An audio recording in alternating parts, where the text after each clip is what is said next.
NGO Training Centre is highly effective from a compliance perspective because their training is built by genuine subject matter experts. They're mapped directly to legislation and standards, and they are updated as the sector shifts. Their programs include competency assessment, clear audit logic and alignment to real-world practice.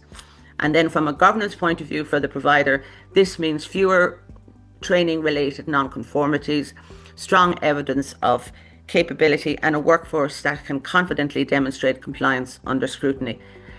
Its framework is easy to use for all staff. It's easily accessible. You even have it on your phone. And it provides management with all the data it needs to demonstrate compliance.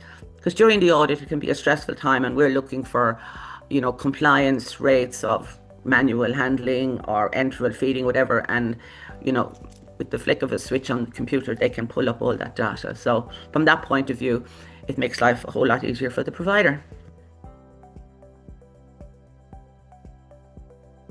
It's that their training is purpose-built for whether it's aged care, NDIS, community services, and not repurposed from generic vet content. Each module is mapped to legislation and standards, and it's written by a real sector expert, and it's updated as guidance shifts.